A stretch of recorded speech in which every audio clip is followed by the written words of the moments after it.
Hello techies, welcome to day 2 of my 100 days coding challenge, and today we're talking about the basic syntax used in JavaScript. When we talk about syntax in JavaScript, we're talking about the lexical structure in JavaScript. When I say lexical structure in JavaScript, I'm talking about the building blocks and rules you need to follow when you're writing JavaScript. It's just like learning alphabet, grammar, and punctuation when learning how to write a new language.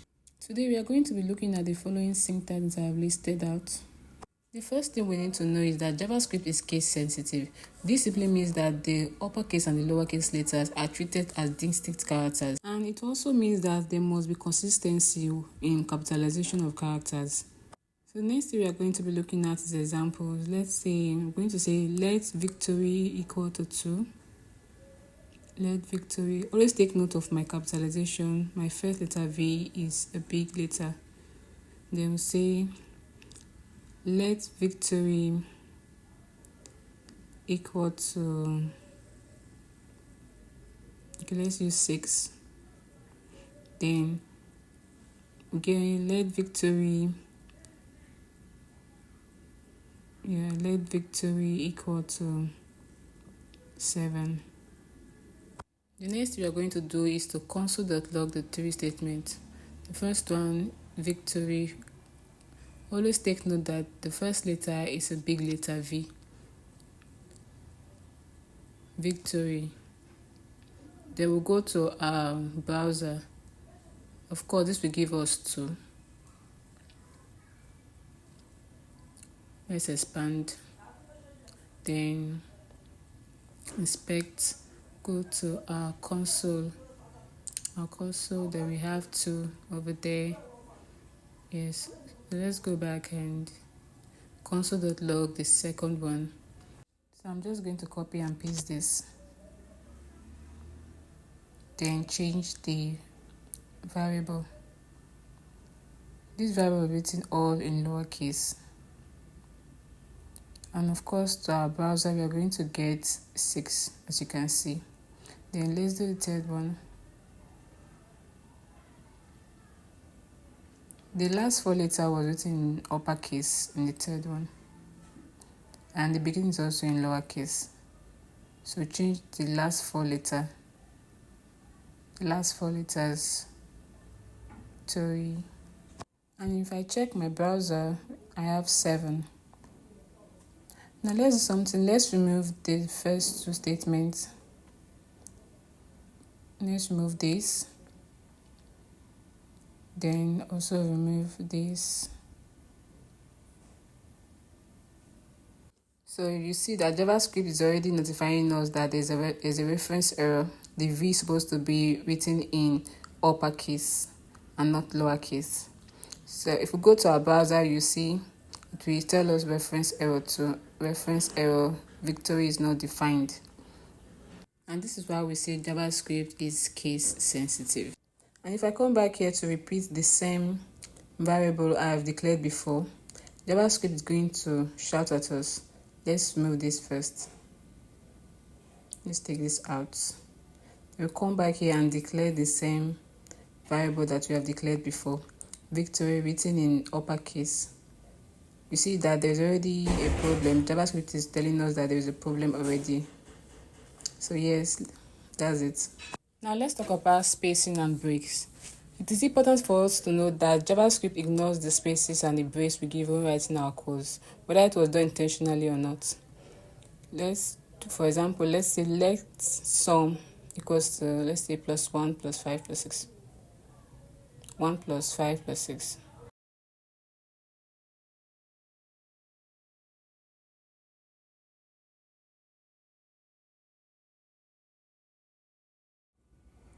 So if I come here and console.log sum, console.log parentheses sum, let's comment this out so we don't misunderstand it when we see it on the browser. So let's go to the browser. You see that we have 12 there. And here it is. We have our answer. So even if I come here and create a break, and also comment inside, we'll still have our answer. You see that there's already a break. You see, we still have 12 there. So that's it about breaks and spacing. Now let's talk about comments in JavaScript. JavaScript only supports two styles of comments. Either it is single line or multi-line comments. Let's see how to create a single line comment. I'm going to write anything here. Let's say I'm writing JavaScript. Then at the beginning of this statement, I'm going to use the double slash, shift key and slash. Now this is a single line comment. While a multi-line comment is when you put a single slash, then asterisk. Then when you want to close the comment, you put the asterisk first, then the single slash. Anything you put in between these characters are treated as comments and ignored by JavaScript. So it does not affect your code in any way. Let's just write anything here. So you see that it is being treated as a comment. Now this takes us to the next syntax, which is called the identifier.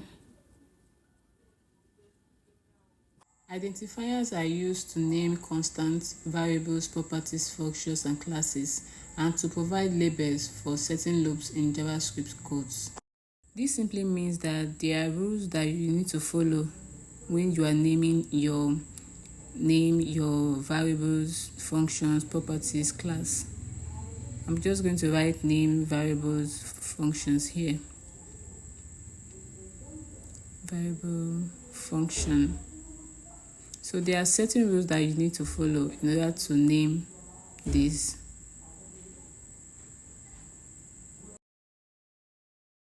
So the first rule here is that the identifier must start with a letter, an underscore, or a dollar sign. So I'll just write this here.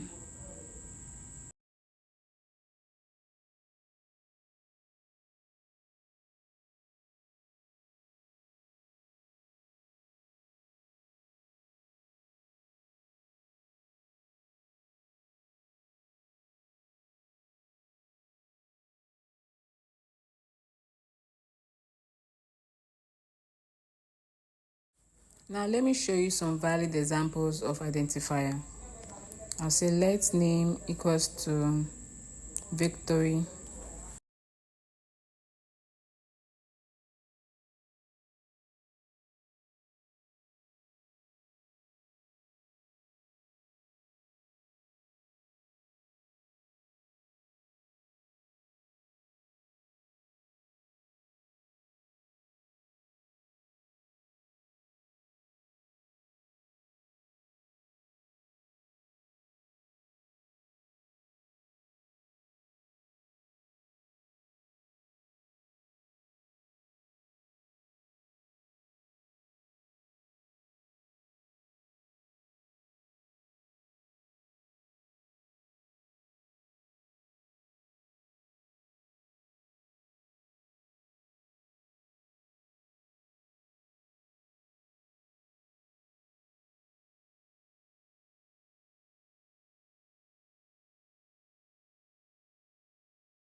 Now all these are examples of valid identifiers.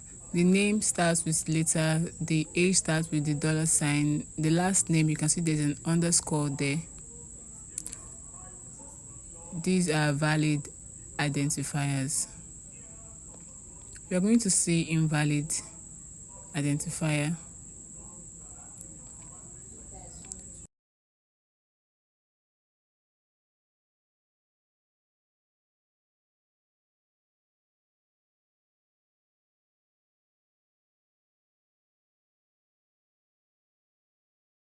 This is an invalid identifier.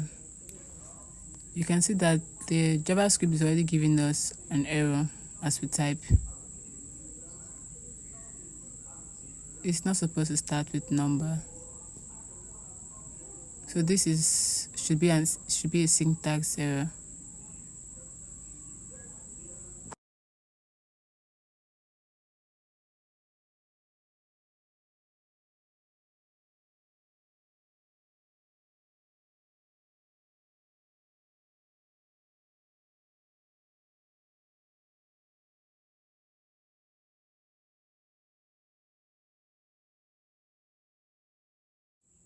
Even if I decide to use another way to declare this variable, it's still going to show syntax error. This is the wrong syntax.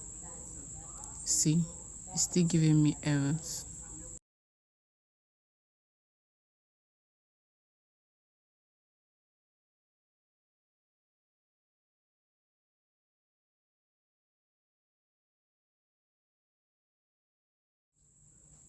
So I'm just going to comment this.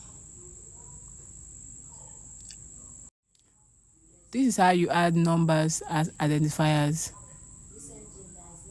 You can select name, then give it and add a number, and then you can add your value. This is a way you can add number as identifier. The next thing we'll be looking at is semicolon. Semicolon in JavaScript is another rule in JavaScript that we use to separate our statements from one another. And this is important because we want our codes to be clear. Because without the separator, the end of a statement might just be appearing as if it's the beginning of another statement. Even if you have two statements in a single line, as long as the first statement has a semicolon, because the semicolon acts as a separator, the JavaScript reads them differently as different statements. And also, semicolons are not mandatory every time. They are not mandatory in some codes that you write. We are going to be seeing an example of what I mean by that. So I'll just come here and type. I'll say I just write any variable there, so you can write anything, but I'll just say let Mantel equals to Nigeria, let city equals to Delta, let city equal to Delta State.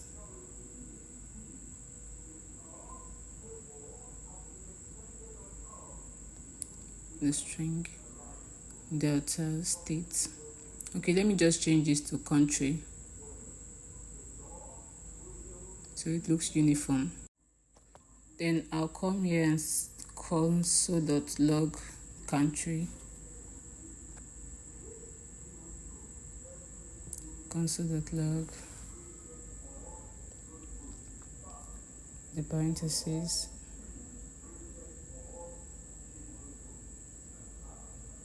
the country.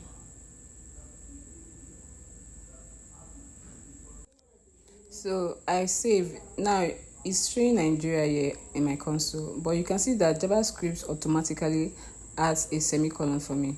So you can tell that JavaScript knows when a statement ends and when it continues, when another one continues. So I hope you understand what semicolon does in JavaScript. The next rule is the reserved keyword. The reserved keywords are not to be used as names. They cannot be used as names of a constant or a variable or a function or classes, although they can be used as name of a property within an object, but they are just reserved for other purposes. I'm going to give you an example now. Let's say let I equal to 1. We're going to use the while loop. The while loop is written in lower case. If you write it in uppercase, then there will be an error because it's a reserved keyword and they are mostly written in lower cases. In fact, it's written in lower case.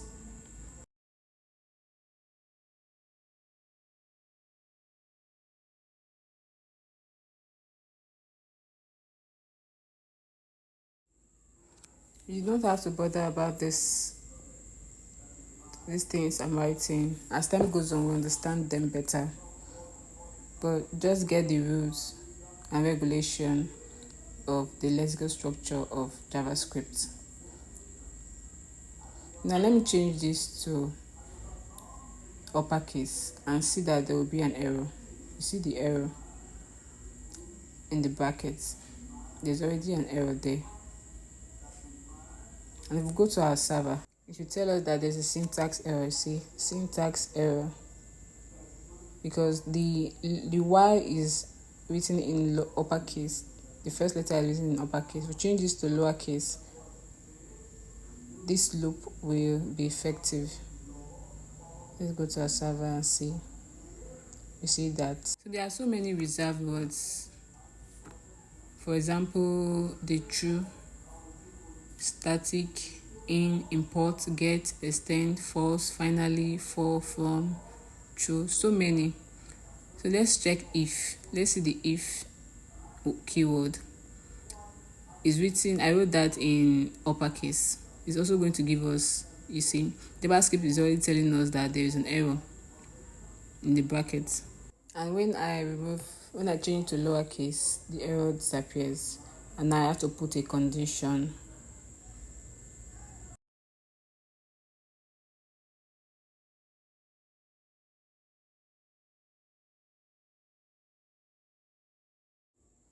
These are not necessary,